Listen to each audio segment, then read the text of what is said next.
celui qui vaincra, je donnerai l'arbre de vie qui est dans le jardin d'Éden.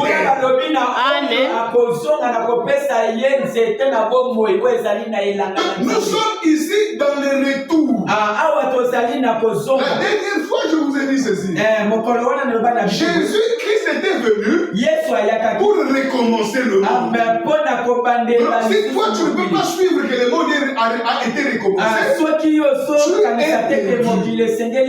c'est-à-dire nous sommes dans un retour. C'est-à-dire dans le jardin d'Éden. Donc, tel que c'était dans le jardin, tel que nous devrons être aujourd'hui. Nombreux sont dans le processus de retour. D'autres ont retourné. Est-ce que vous comprenez? Parce que le Messie, c'est la dame fondamentale. C'est lui la dame fondamentale. Paul dit qu'il est le dernier Adam. C'est-à-dire, c'est lui le véritable Adam. Et Adam, on le reconnaît dans l'Éden. C'est le prédicateur de l'Éden. C'est lui. Est-ce que vous comprenez? Est-ce que vous me suivez? C'est lui le prédicateur de l'Éden, c'est Adam. Il n'y en a pas deux. Comme je vous l'ai dit la dernière fois, aujourd'hui il n'y a qu'un seul prédicateur. Il n'y en a pas 5, il n'y en a pas 10. Et ce prédicateur c'est le Fils. À qui Dieu a donné tout héritage.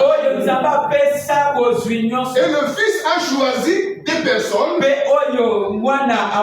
lesquelles il rentre. Donc, que cela n'est pas compris. Voilà pourquoi les gens montent des grades, ils pensent que c'est quelque chose. Les gens sont entrés. Beaucoup de bruit, ils ne veulent pas détourner.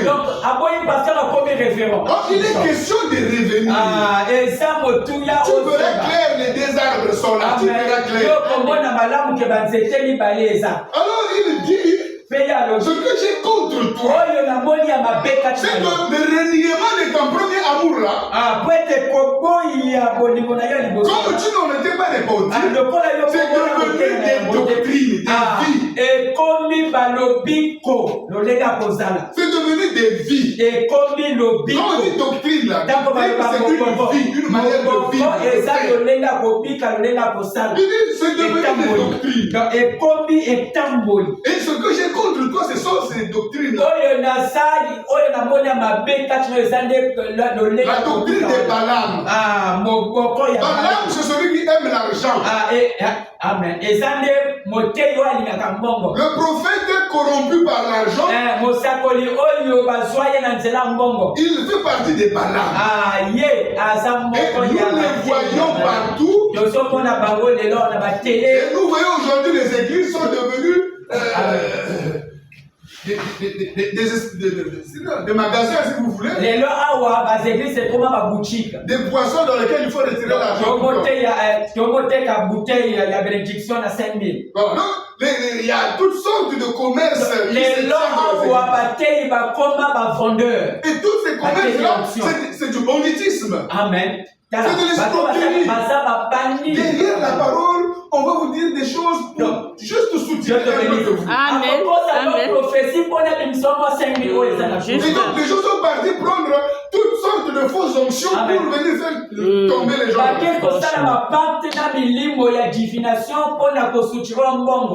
L'onction n'a pas pour mission de faire tomber. Dieu te bénisse, moi. Moi, je me Amen. Amen. Dieu te bénisse, mon pasteur. Amen. J'ai lu la Bible, je n'ai pas vu Jésus en train de faire tomber tous les gens. Dieu te bénisse, je dis Amen. Ni Pierre, ni Jean, ni Paul. Dieu te bénisse. Aujourd'hui, la fonction de l'onction, c'est si quelqu'un ne tombe pas, donc il n'a pas l'onction. Et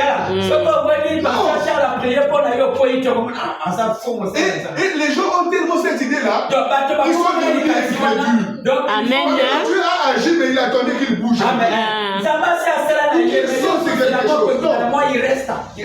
Non. Il reste. Est-ce que vous comprenez? Il faut comprendre que ces onctions-là sont fausses. Amen. La puissance de Dieu, quand il descend, si tu as l'handicap, tu marches.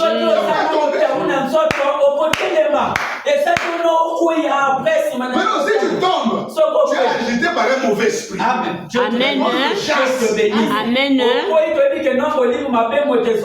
Après, tu redeviens toi. C'est pas que le Saint-Esprit te rend libre. Il y en a même qui disent, je ne savais pas ce que je faisais. Tu te voyais dans le vide, frère. Il y a un mauvais esprit. C'est un mauvais esprit. Juste. Et viens compris pour toi. Vous regardez ces états-là, pensant que c'est mon lit, mon moteur agité.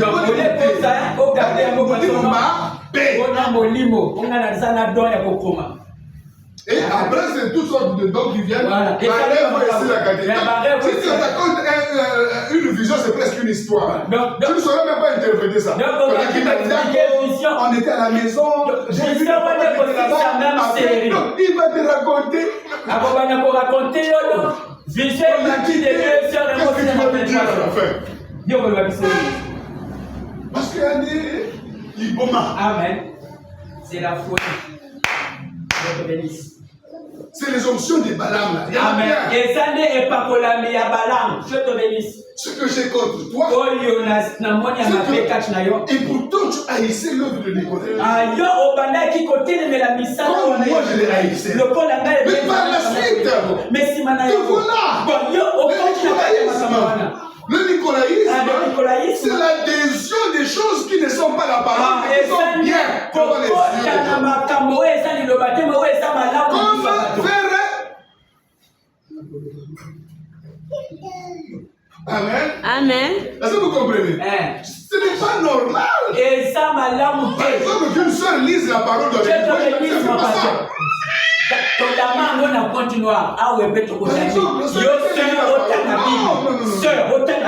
C'est pas juste.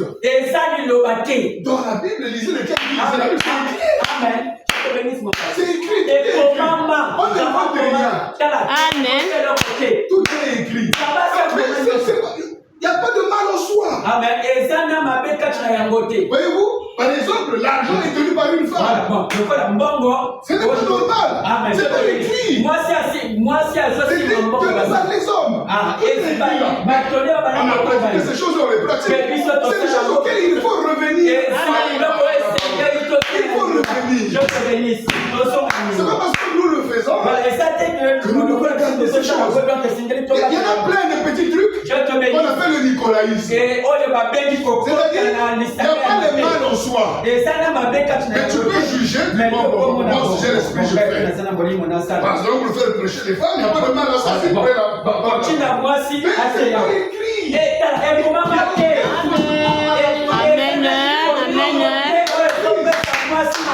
Amen. Des papas, des mamans. Je te bénisse. Il n'y a pas de place pour ça dans la Bible.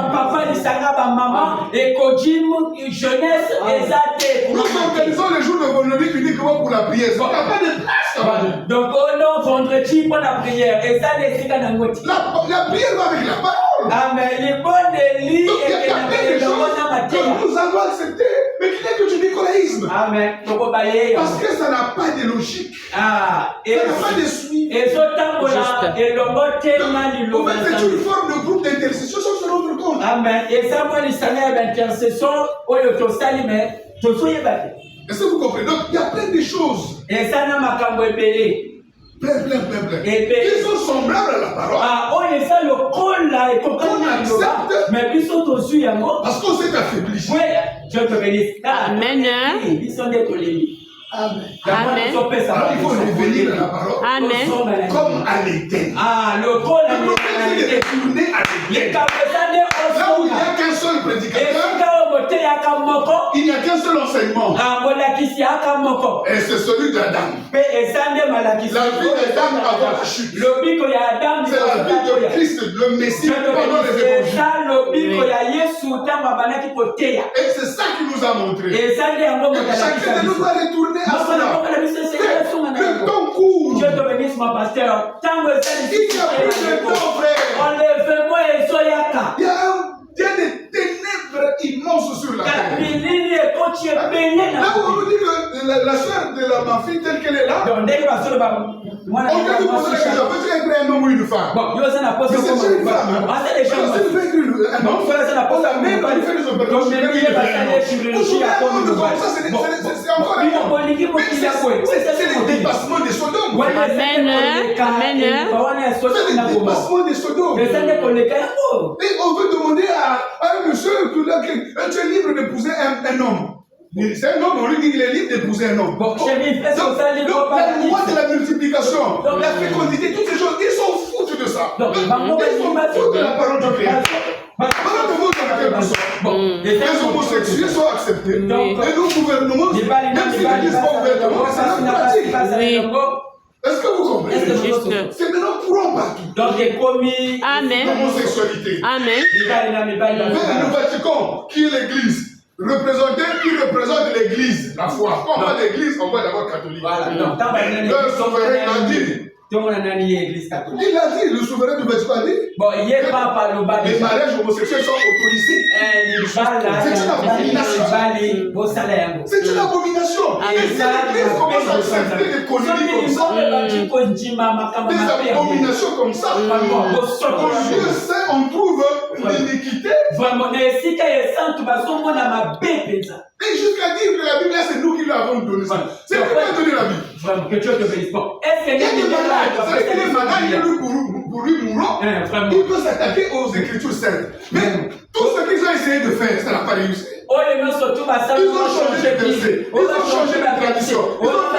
Ils ont pris les vrais. L'évangile en hébreu. L'évangile est écrit en hébreu d'abord. Ils ont déchiré écrit en grec. Ils ont caché ça chez eux. Les vrais écrits, tout était en hébreu. Afin de falsifier. Je suis à Nouveau Testament en grec. Regardez-moi ça. Est-ce qu'au temps de Moïse, les Grecs là, ils avaient de la parole? Est-ce que le temps de Moïse, c'est pas Donc c'est la Septante, la Bible la plus ancienne. Voilà. Bible, oui. Mais la Septante, c'est en grec. Parce qu'ils ont voulu détruire les origines. Et ils pensent que ce sont eux qui ont donné la Bible. Il est écrit que toute écriture est inspirée.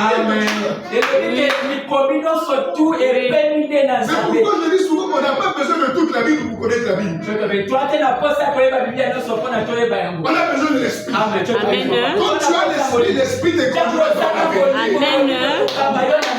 Amen. L'esprit te conduira dans la vérité. Amen. C'est ça. Juste. Est-ce que vous comprenez? Il te conduira. Et nous faisons confiance à l'esprit. C'est pourquoi ici il est écrit celui qui a l'esprit. Que celui qui a des oreilles, qui écoute ce que le souffle dit Donc chaque ça finit de la même manière. Amen. Vous savez pourquoi c'est écrit comme ça? Dans les 7. Parce que je vous ai dit que les 7 églises sont liées aux 7 jours de la création. Amen. Ne vous amusez pas à interpréter des choses que vous ne comprenez pas.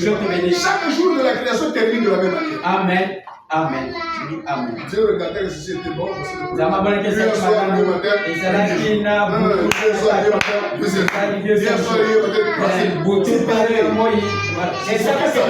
C'est ça.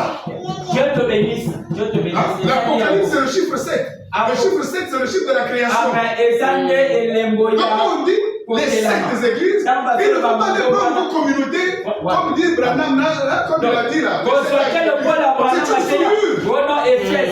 C'est une souillure. Je dis que c'est une souillure. Une saleté. Il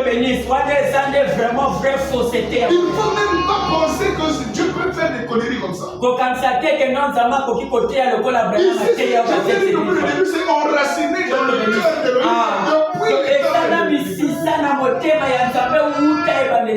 Parce que je vous ai déjà dit que dans l'église, il y a une seule personne qui parle.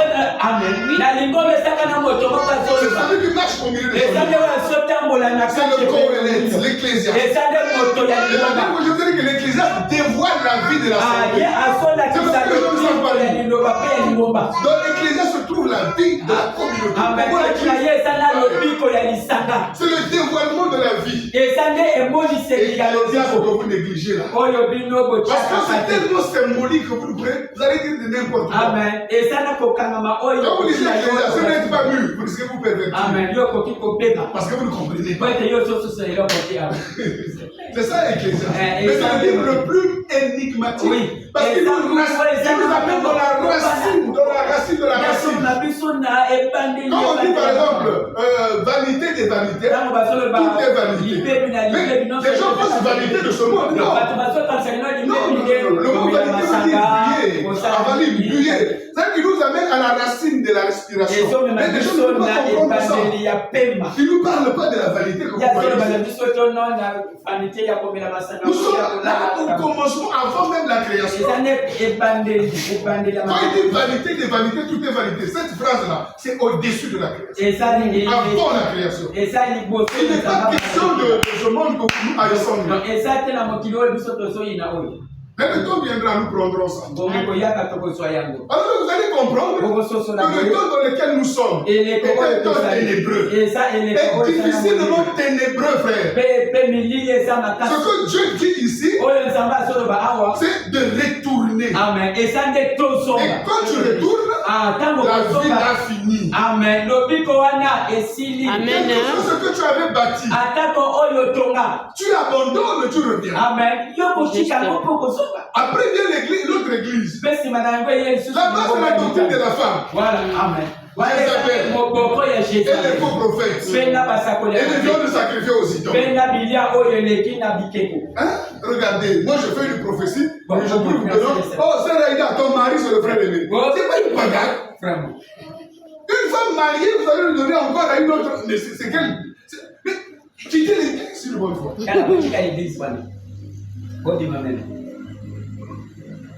Ce sont des gens sacrifiés aux idoles. Les gens aiment ça dans les églises. Juste. J'ai rêvé, frère, on est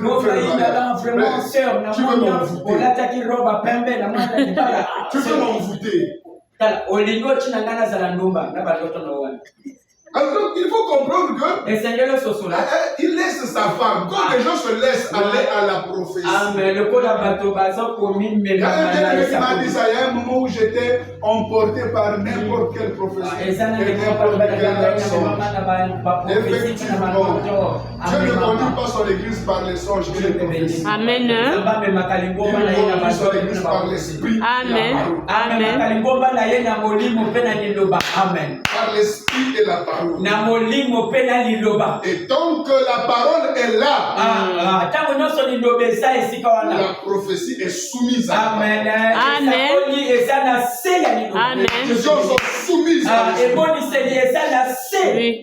Donc moi je ne crois pas à des visions comme ça. Ça fait une vision et tu commences à surveiller. Donc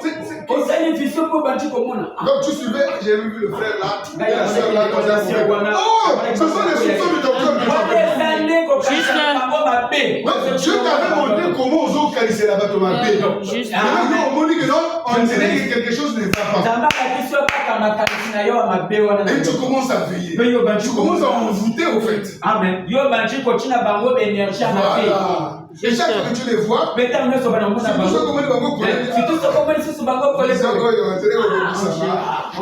toi le mec envoûteur. Juste. Est-ce que vous comprenez? Amen. Il faut éviter. Bon, toi, j'ai contre toi, c'est que tu laisses ta femme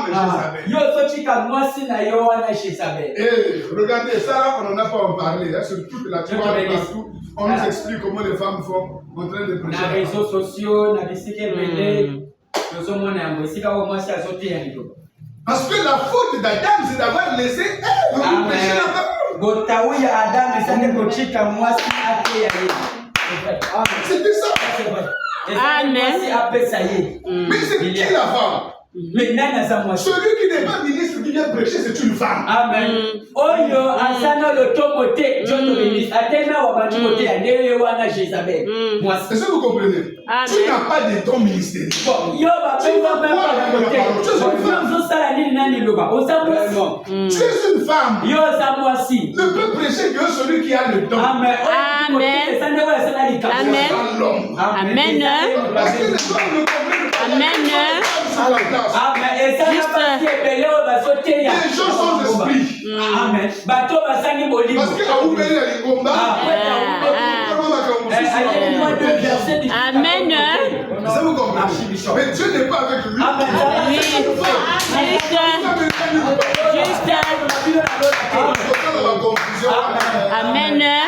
Amen. Parfois, il nous connaît là, moins de son sortir.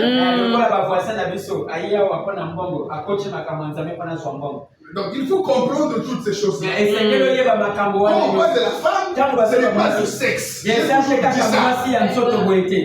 ce n'est pas le sexe. Parce que quand on parle de femme, les gens voient les seins. Non! La femme est une vertu spirituelle.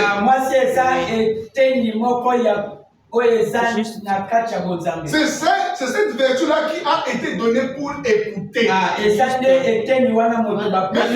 Regardez dans ce monde d'aujourd'hui. Est-ce que les femmes écoutent? Elles parlent beaucoup. C'est ça. Amen. Le monde dans lequel nous sommes tellement bouleversés. Amen. Quand vous arrivez dans une maison, de n'importe quelle maison, la personne qui parle beaucoup, c'est la femme. Amen. Alors que c'est l'homme qui devrait beaucoup parler dans la maison. Juste. Même c'est souvent des contraires. Amen.